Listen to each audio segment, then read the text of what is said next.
السلام عليكم ورحمة الله وبركاته، عاملين إيه؟ يا رب تكونوا كلكم في خير وفي أحسن حال يا رب بإذن الله. بما إن بقى المحشي الكرنب بقى مالي السوق وكده والشتا بقى وعايزين ندفي البيت، يلا بينا هنعمل مع بعض النهارده محشي الكرنب بإذن الله. ومعاه الممبار، هنحشي الممبار مع محشي الكرنب وهنسويهم مع بعض في حلة واحدة زي ما سوينا قبل كده الفراخ مع المحشي في صينية ودخلناهم الفرن. النهارده بقى هنعمل الممبار مع المحشي في حلة واحدة وهتاكلي والبيت كله هيقولك انت عاملاه ازاي. واي حد هيبقى معزوم عندك وهتعملوا له الوصفة دي هيتجنن عليها. يلا بقى نشوف وصفتنا النهارده عملناها ازاي، بجد طعمه خرافي جدا. يعني اللي ما عملهوش بجد فاتوا كتير قوي، اللي ما جربش الوصفة دي فاتوا كتير جدا. يلا بقى نشوف عملناها ازاي وهنعملها بطريقة سهلة جدا، ومش هتبقى بقى مسبك وحاجات كده تتعب المعدة وتتعب بقى الصدر وكده، لا كله ايه، كله على البارد كده ان شاء الله. يلا بينا. اول حاجه كده عملت ايه؟ اول حاجه جبت كميه البصل، طبعا انتوا عارفين الممبار والمحشي والحاجات دي بتحبي كميه البصل تكون كتير شويه. فانا النهارده هعمل ايه؟ هعمل مقادير كيلو رز، وهعمل كيلو طماطم عليها، واخدت عليه حوالي نص كيلو بصل كده او كيلو الا ربع بصل. تمام كده، انا خدته بالتقريب يعني. ففرمت البصل كله كده زي ما انتم شايفين، زي ما انتم متعودين معايا بفرم البصل مع قرن فلفل احمر علشان الحاجه تبقى سبايسي كده وجميله. لو انت مش حابه تحطي شطه يعني فحطي قرن فلفل. مش حابه بقى شطه خالص ولا حاجه سبايسي، حطي قرن فلفل اخضر. صدقيني بجد لما بتضربي الفلفل مع البصل في الكبه بيديه طعم مختلف خالص. فرمنا كده البصل وقمنا جايبينه حاطينه في طبق كده كبير او بوله كبيره، وغسلت كميه الرز اللي قلت لكم عليها اللي هي كيلو رز. وبدأت عصرت الطماطم، والطماطم عصرتها من غير مية خالص. يعني انا اصلا كده كده عندي تسبيكات في الفريزر، بس انا ايه عملت الطماطم من اول يعني لسه مشتريها وعملتها معاكم. فرمتها في الخلاط من غير ميه نهائي. انا عايزه الميه كنت عايزه الطماطم تكون تقيله، ما تبقاش صيصه كده وفيها ميه، علشان انا مش هحطها على البوتاجاز تتبخر، انا هعمله كله ني في ني على البارد كده اهو. وحطيت كمية الخضرة. أنا بحط في المحشي أو في الممبار بحط كزبرة وشبت، بس ما بحطش بقدونس. لو عندي بقدونس بحط عودين كده تلاتة، لكن الأساسي عندي الشبت والكزبرة. جربوه بالشبت والكزبرة هيفرق معاكم جدا. وبدأت بقى حطيت كمية زيت كويسة كده محترمة علشان الخلطة بتاعتنا تبقى مفلفلة، ما تبقاش معجنة، ما تعجنش في قلب الحاجة بتاعتنا لما نحشيها. اوعي تنسي الزيت، اهم حاجه الزيت. انا حطيت حوالي نص كوبايه زيت علشان الحاجه تبقى مفلفله وحلوه. وحطيت بقى ايه كل البهارات بقى الجميله بتاعه المحشي، حطيت كمون وحطيت فلفل اسود وحطيت ملح وحطيت شويه لورا وحبهان وخلاص. على كده ما تكتريش بهارات كتير في المحشي، علشان المحشي ما بيحتاجش بهارات كتير، هو اصلا بتبقى طعمه وريحته قلب البيت، مش محتاج بهارات. فلو حطيتي كميه بهارات كتير هتضيعي ريحه وطعم المحشي بتاعك اللي انت عاملاه او الممبار. خلاص كده قلبتهم كويس جدا ولغايه كده تمام. الطماطم بقى الحمد لله كانت ناشفه، ما نزلتش ميه ولا اي حاجه. خلاص كده ظبطت الخلطه بتاعتي. انا عاملاها على البارد كلها، واللي قلقان من ان هي تبقى على البارد او حاجه، لا صدقيني طعم الخلطه اللي على البارد دي بتبقى هايله جدا، سواء في الممبار او في المحشي. جربيها مش هتندمي ان شاء الله. اول ما تجربيها وتاكليها هتدعي لي باذن الله. يلا بينا بقى هنشوف هنعمل ايه. اول حاجه كان عندي كده الممبار، ما كانش عندي كتير، كان بصراحه كام واحده كده عندي في الفريزر. فقلت ايه، طب حلو والله فرصه ايه اطلعهم واعملهم. بجد الوصفه دي لما شفتها عجبتني جدا، قلت لازم اجربها معاكم. بس طبعا كل واحد بيحط التكات بتاعته، بيحط ايه يعني الحاجات المختلفه بتاعته. ممكن انت كمان تعمليها في البيت بتكات مختلفه غير بتاعتي خالص. فقمت جبت بقى الممبار وغسلته كويس جدا، هو كان مغسول بس انا عدت على غسيله. وبدات ان انا ايه صفيته، وبعد كده جبته انا عملته على الوش بتاعه، علشان الوش بتاعه كان مليان دهون ودسم كده وحلو. فانا بصراحه قلت ايه مش هفرط في الدهون دي، هحشيه ايه من الناحيه اللي فيها الدهون. تمام كده، علشان تبقى الحاجه ايه دسمه كده وحلوه. لو انت مش حابه كده ممكن تعمليه على القلب، الناحيه اللي هي فاضيه خالص ما فيهاش دهون. فجبته بقى وبدات ان انا حشيته من الخلطه. بس اهم حاجه ما تمليش الممبار قوي، علشان لو مليتيه قوي ممكن يفرقع منك في الميه وهو بيستوي. تمام كده. فعشان تتجنبي فكره ان هو يفرقع منك دي، ما تمليهوش على اخره، يعني خليه كده ايه في براح زي ما انا وريتهولك كده، هو يبقى الحاجه مرتاحه. يعني يبقى مبطط كده، ما يبقاش مكبوس قوي. لان لما بيستوي بيدخل في السوا بتاعه.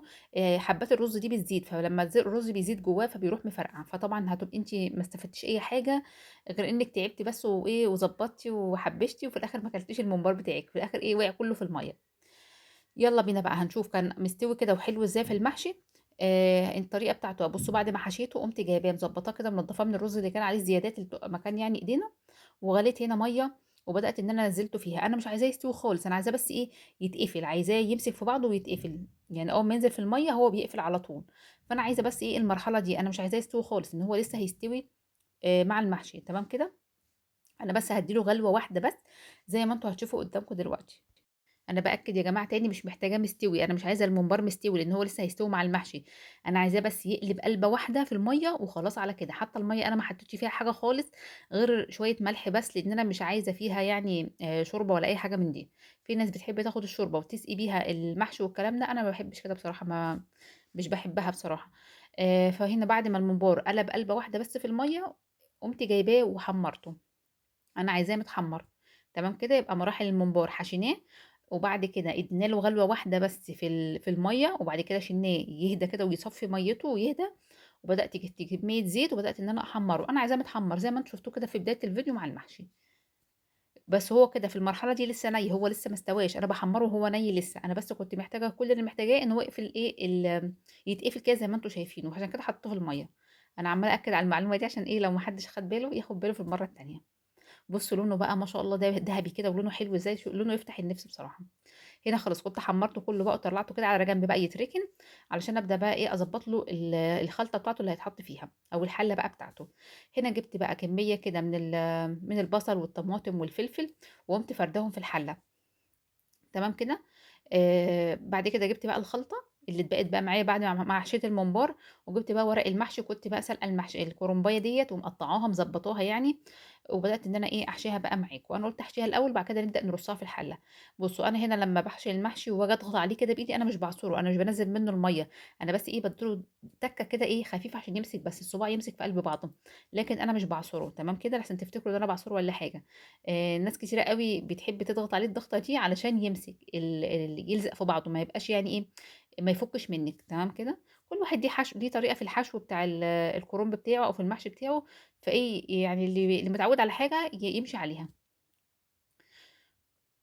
بُصّوا هنا بقى هاحشي كمية الكرنب كلّها، وعايزة أقول لكم أنا الكرنب ده ما باطوّلش عليه السِوَى، أنا بس مجرّد باقطّع الورق بافرّطه وبعد كده أروح حاطاه في المَيّة المغلية مع شوية كمون وإيه، وما اسيبهوش بقى يقعد يقلب كل شوية لأ، مجرّد بس أحس كده إن هو استوى أروح مطلّعاه، تمام كده، ما باتّكش عليه أوي في السِوَى بتاعه.